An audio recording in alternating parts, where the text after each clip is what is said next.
นี่ก็จะออกไปหาทางคำลาเพิ่นแหละเนาะพอดีทางตู้อ้วนเพิ่นเอายอดหรือว่านอกล้วยเนาะนอกล้วยแล้วก็กับมันเป็นหน่อไม้เนาะให้ทางตู้อ้วนเพิ่นเอามาพี่น้อยสิเอาไปให้ทางอันบ่อคำลาพี่น้อยเพราะว่าทางผู้ใหญ่เพิ่นฝากเงินมา500 บาทแล้วก็เพิ่นว่าอยากขอซื้อหน่อกล้วยกับมีแต่หน่อกล้วยแหละแต่ว่าเป็นน้ำไม้นะทางบอแซนบอกให้ทางทุกวันเพิ่นตัดมาให้น้ำจะเอาไปให้ทางคำลาปลูกนะพี่น้องเอ้ยประมาณนี้พี่น้องเอ้ยเนาะโธ่เริ่มมีสีสันพี่น้องเอ้ยขึ้นแล้วบาดนี้เนาะเพราะว่าเพิ่นใส่ผ้าเพิ่นแอมผ้าแล้วพี่น้องเอ้ยแอมผ้าแอมอย่างแล้วก็ถือว่าเริ่มงามขึ้นเรื่อยๆแล้วพี่น้องเอ้ยเนาะประมาณนี้ฮอดบ่เจ้าอยู่เจ้าเบิ่งแล้วก็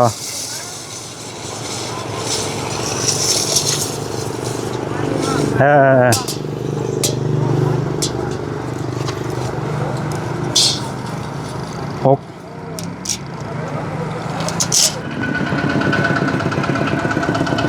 12ไหน12 13 14 15ทอนพอดีโอ้พวกไหนวะอยู่แม่ใช้แต่ตัวนี้ก่อนเท่านั้นนะประมาณ7 ทอนประมาณ7 ทอนเด้อประมาณ7นี่แหละฮอดบ่7เนาะแค่เบิ่งเป็นยังไงเนาะจับด้วยใส่เบิ่งกันแล้วทอน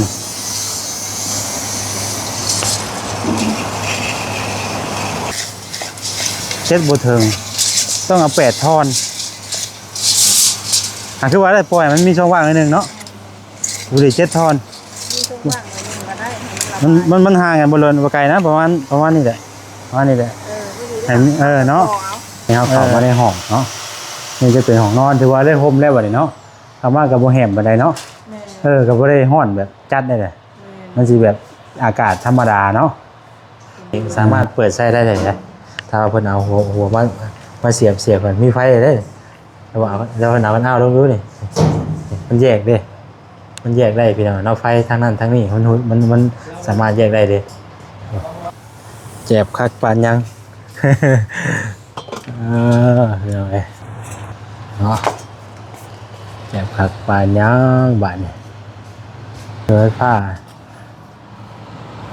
มันมาติดตั้งไงว่านี่เนาะมันก็จะเป็นประมาณนี้เลยพี่น้องไม่พี่น้องรุ่นใหม่สายที่ก็ใหญ่ครับเนาะพี่น้องสายเลยสายมาจากกันตัวนั้นโอเคใหญ่เลยพี่น้องสร้างเป็นขึ้นไปเทิงผู้ใดว่าเนี่ยเนาะผักลายพี่น้องงาม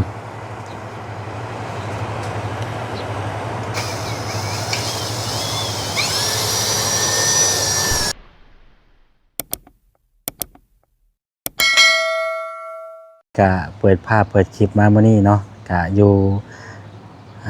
เฮือนคือเก่าพี่น้องยังบ้านได้ออกไปเวียกเนาะจังน้อยพุ่นแหละพี่น้องเมื่อนี้ก็จะออกไปหาทางคำลาพุ่นแหละเนาะพอดีทางตู้อ้วนเพิ่นเอายอดหรือว่านอกล้วยเนาะนอกล้วยแล้วก็กับมันเป็นหน่อไม้เนาะให้ทางตู้อ้วนเพิ่นเอามาพี่น้องจะเอาไปให้ทางอันบ่อคำลาพี่น้องเพราะว่าทางผู้ใหญ่เพิ่นฝากเงินมา500 บาทแล้วก็เพิ่นว่าอยากขอซื้อหน่อกล้วยกับมีแต่หน่อกล้วยแหละแต่ว่าเป็นน้ำไม้นะทางบอแซนบอกให้ทางทุกวันเพิ่นตัดมาให้น้ำจะเอาไปให้ทางคำลาปลูกนะพี่น้องเอ้ยเนาะตอนสวยๆจังหน่อยพุ่นแหละพี่น้องเอ้ยเดี๋ยวสิออกไปเนาะก่อนออกไปเวียนไปงานกับอัปเดตเบิ่งเรือนชานของทางแม่ฮักให้พี่น้องเบิ่งก่อนเนาะเอาสบายดีเด้อเนาะสบายดีพ่อแม่พี่น้องวัจจุสุคนพี่น้องพบพอกับซ่องบอแซนอีกแล้วเนาะตอนสวยหลังจากที่ว่ามาแต่ส่งลูกเขาของโรงเรียนเนาะก่อนออกไปเวียกก็สิมาอัปเดตเรือนชาน ให้พี่ให้น้องเบิ่งทางแม่ฮักเพิ่นเบิ่งก่อนพี่น้องว่าทางสร้างเพิ่นเฮ็ดไปฮอดขั้นตอนใดในแล้วเนาะใกล้สิแล้วพี่น้องเอ้ยเนาะตอนนี้ก็ใส่พรมใส่ฟ้าเป็นที่เรียบร้อยแล้วพี่น้องเอ้ยเนาะเดี๋ยวเฮาสิรับกล้องให้พี่น้องเบิ่งก่อนไปพี่น้องเอ้ยบรรยากาศก็สิแดดๆได้พี่น้องเอ้ยมื้อนี้ก็ได้เนาะตัวหลังจากที่ว่าฝนตกหลายมื้อหลายวันพี่น้องเอ้ย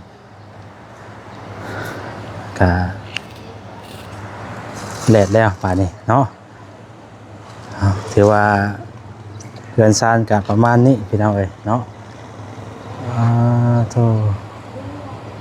เริ่มมีสีสันพี่น้องเอ้ยขึ้นแล้วบาดนี้เนาะเพราะว่าเพิ่นใส่ผ้าเพิ่นแอมผ้าแล้วพี่น้องเอ้ยแอมผ้าแอมอย่างแล้วก็ถือว่าเริ่มงามขึ้นเรื่อยๆแล้วพี่น้องเอ้ยเนาะประมาณนี้พี่น้องเอ้ยเพิ่นก็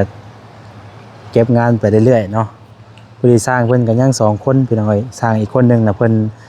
นเมืองเวียดแล้วเนาะเพิ่นเมืองเวียดพี่น้องเอ้ยเนี่ยพาเจ้าคักลายพี่น้องเอ้ยเดี๋ยวพอแซนสิย่างมาเบื้องหลังก่อนแล้วก็ยังสิย่างเข้าไปทางหน้าเนาะไฟฟ้าเพิ่นมาลงแล้วเมื่อวานนี่เนาะกงเตอร์พี่น้องเอ้ยไฟฟ้าเนี่ยพี่น้องเอ้ยทางนี่โตขอบสังกะสีเพิ่นยังบ่ทันได้เก็บพี่น้องเอ้ยเนาะก็มีแต่ติดตามเบิ่งอีกบ่โดนพี่น้องเอ้ยเพิ่นก็คอยเก็บงานไปเรื่อยๆเนาะให้ทางจะเป็นทางเบื้องดังเลยพี่น้องเนาะถ่ายเบื้องหลังให้พี่น้องเบิ่งก่อนแล้วจังสิเข้าไปทางในห้องน้ำก็รอสร้างเพิ่นมาเฮ็ดให้อยู่พี่น้องเอ้ยนี่เนาะรอสร้างเพิ่นมาเฮ็ดไม้ตอนนี้ก็ได้จะได้มากไม้เนาะห้องน้ำนี่ก็ได้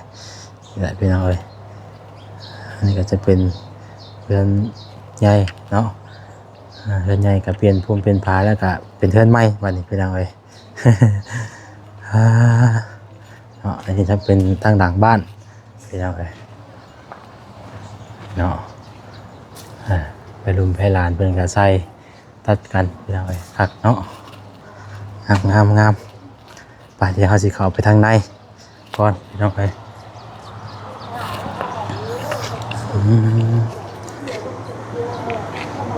นี่แหละเนาะกองเยี่ยมแล้วก็ประตูใหญ่พี่น้องเอ้ย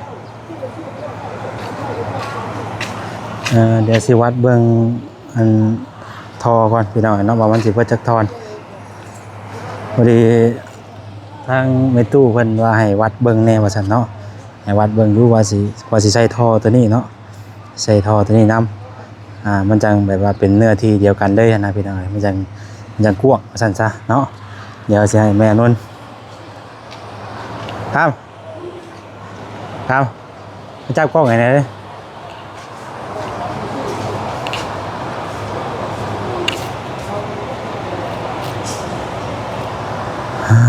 ให้แม่นนท์จับกล้องให้พี่น้องเลยเนาะงามเลยพี่น้องเนาะหลังจากที่ว่าเป็นอันนี้ก็ได้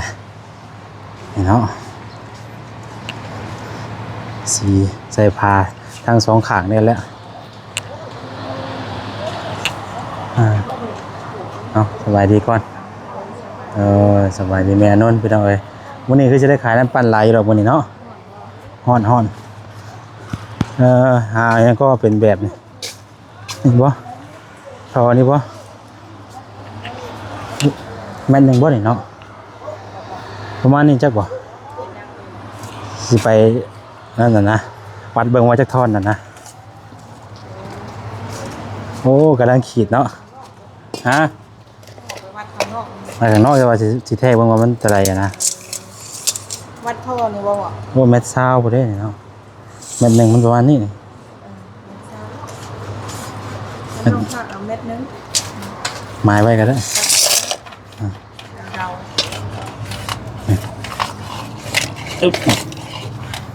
จะเอาไปเท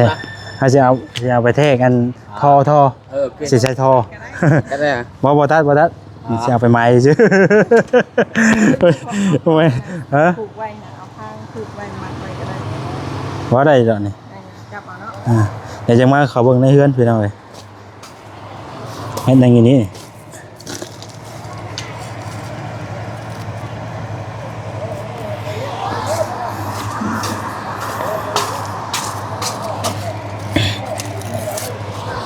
เม็ดซ่าบ่คือเม็ดหนึงแต่ก็ลืมเลยเม็ดหนึงบ่ พอละเม็ด ตอนนี้เม็ดบ่ เม็ดหนึ่งเม็ดต่อเม็ดโลด เม็ดต่อเม็ดด้วยเนาะ เม็ดต่อเม็ดเพียงแต่ว่าความใหญ่ซื้อ หนึ่ง ความใหญ่ใหญ่น้อยแต่ว่าเขาสิเทเป็นเม็ดเป็นเม็ดไปเลย สองสามสี่ Mẹ kéo ห้า đi, ฮะ kéo đi, อันเดียวบ่ kéo à, เออ nhiều là kéo đi. บาทเดียวเลยทุกอย่าง เอาดึงบ่เดียวบ่เอาดึงบ่เดียวเลย Ừ. เออ เป็น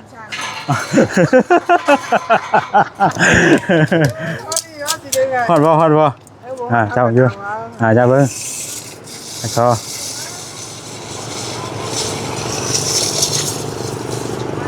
เออ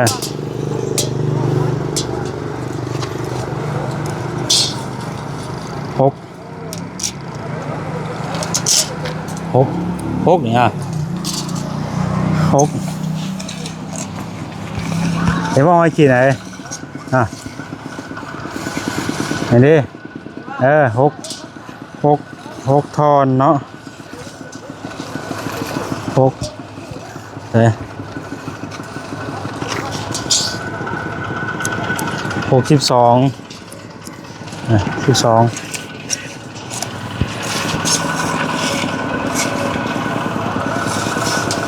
62 ฮะใช่ขอคือขี่ว่าอยู่ที่นี่แอบไป12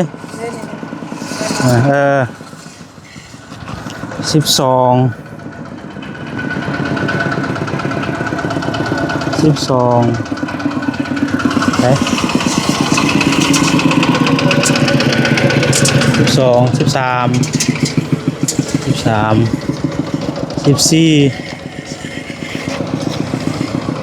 13 15ทอนพอดีเพียงอยู่เด้อ ทอดที่ขาคุณเนาะ โอ้กวงได้บ่อยู่แม่ใส่แต่ตัวนี้ก่อน15ทอน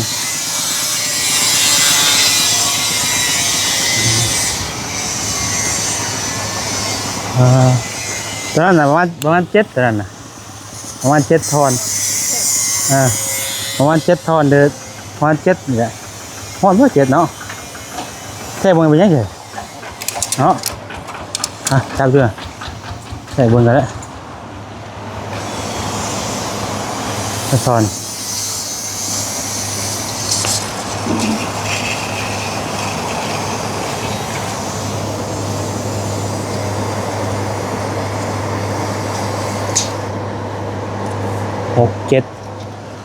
7บ่ถึงเลย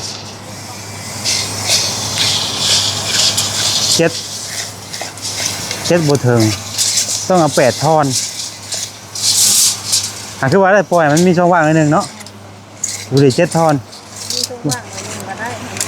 มันห่างกันบ่เลยบ่ไกลนะประมาณนี้แหละพอดี เนาะต่อ พอมันมี มาแล้วพอดี7ทอน7 15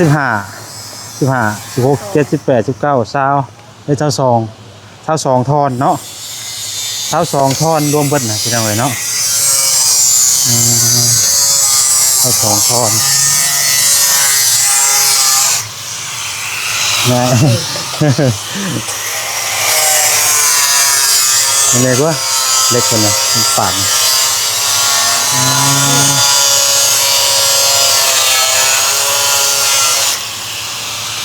รุ่นพาก็เอาแบบเอา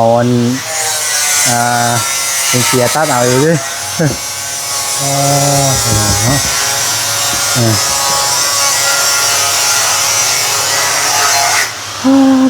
มาคำว่าพี่ก่อน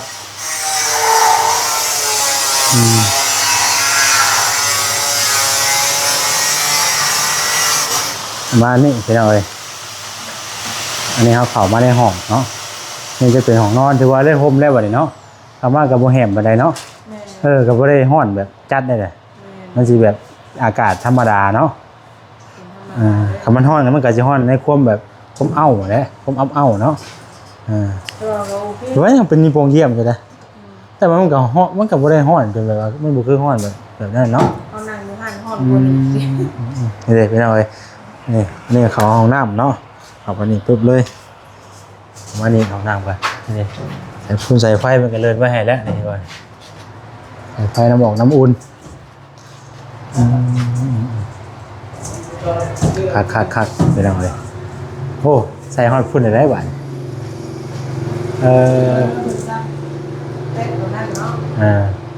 แล้วมันก็สิเข้าไปได้อัดไปเลยใช้สายไฟตัวนั้นเข้ากับวงเตอร์นั่นน่ะเข้าเลยตัวสีเขียวนี่เด้สีต่างหมู่นะเพราะแล้วก็คนให้มันแบบว่าเบิ่ง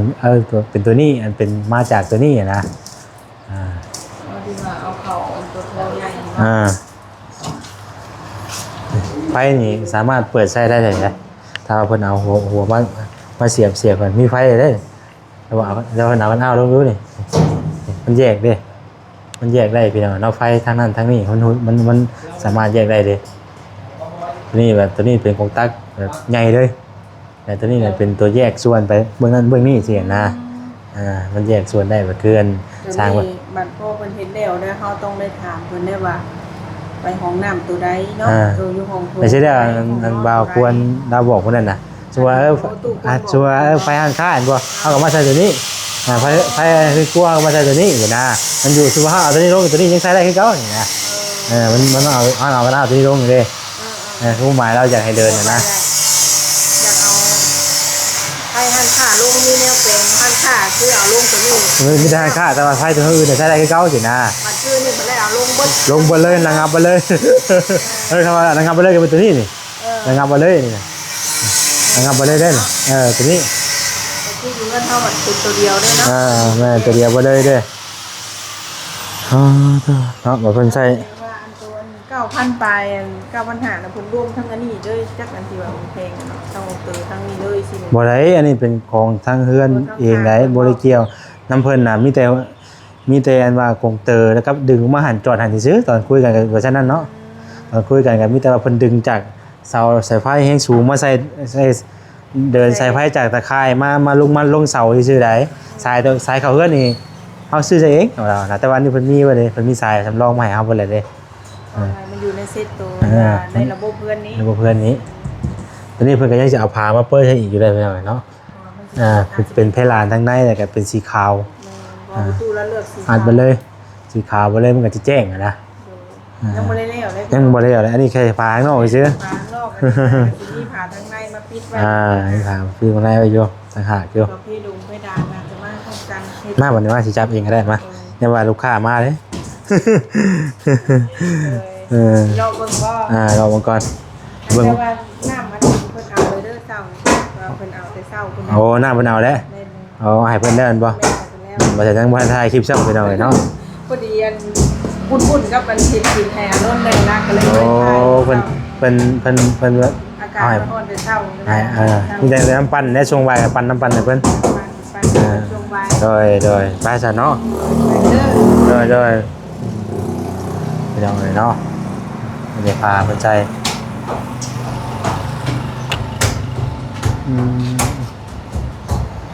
มายังได้พี่น้องเอ้ยแจบคักปานยังบัดนี่แจบคักปานยังพี่น้องเอ้ยเนาะแจบคักปานยังบัดนี่นี่คงเตอไฟพี่น้องเอ้ยเนาะเตอไฟฟ้ามันมาติดตั้งไงว่านี่เนาะมันก็จะเป็นประมาณนี้ได้พี่น้องเอ้ยเนาะ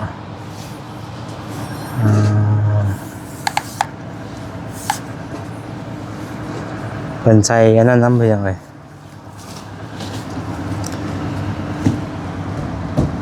เป็นใส่เบเกอร์น้ำเนาะมันเป็นรุ่นใหม่พี่น้องเอ้ยรุ่นใหม่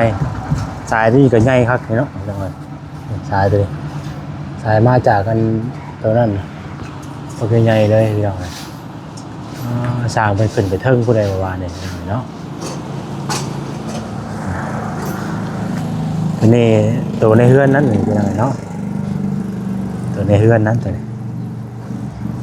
มันกองซื้อพอเท่า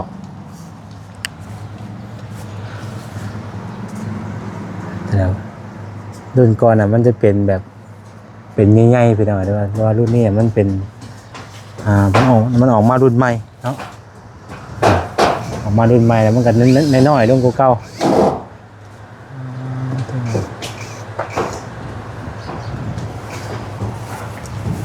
เนาะเป็นยังจะตัดดูเลยของฝากไว้ทำไมเนาะไว้ตามขอบมันนึงกับเพื่อนก็ซิลิโคนใจไปหน่อยเนาะแต่ว่าน้ำหนึ่งบอสามารถเข้าไปได้เนาะหักลายแล้วกว้างเลยข้างในประมาณนี้พี่น้องเลยมันก็ยังจะใส่ไผ่ลานตัวนี้น้ำเลยไผ่ลานอัดไผ่ลานตัวนี้เข้าไปตกแต่งหน้าอะไรก็ได้เนาะหักลายพี่น้องเลยงาม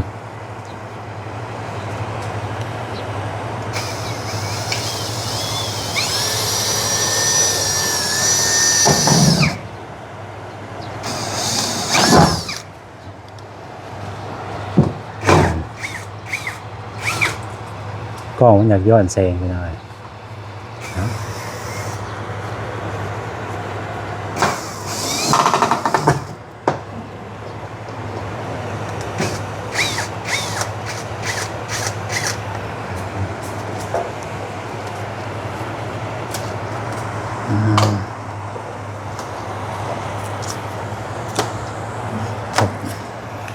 ประมาณนี้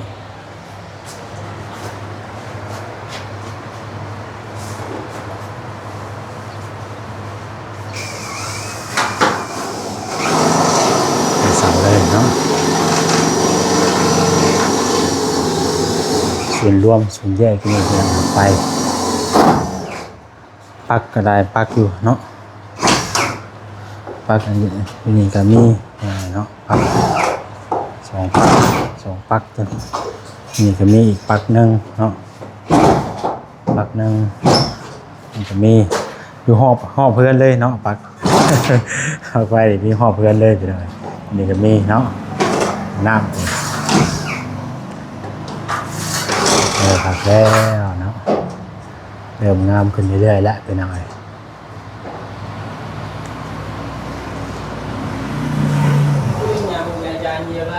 อันเป็นล่างๆนี่อาจจะถึกฝนไปหน่อยเนาะฝนตกเลย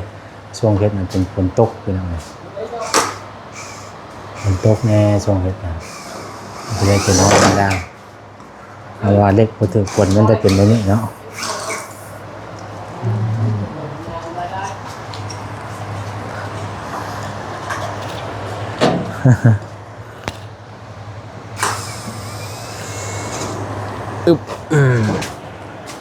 มานี่อะไรเป็นอะไรว่างามเนาะคักแต่บาทเนี่ยพัดลมก็จะเอาใส่มองตัวห้องใกล้ที่กับเซิงกับหน้าต่างครับเป็นอะไรประมาณนี้เนาะก็อัปเดตให้พี่น้องเบิ่งประมาณนี้เด้อเนาะก็จะได้ออกไปเวียกพี่น้องไปห้องไปเวียกไปงานต่อบัดนี้มาแซนก็ได้ยังเดี๋ยวแต่หลังคาเนาะหลังคาเนี่ยคือว่าอะไรเพิ่นเก็บงานไปเรื่อยๆพี่น้องเนาะเพิ่นจะ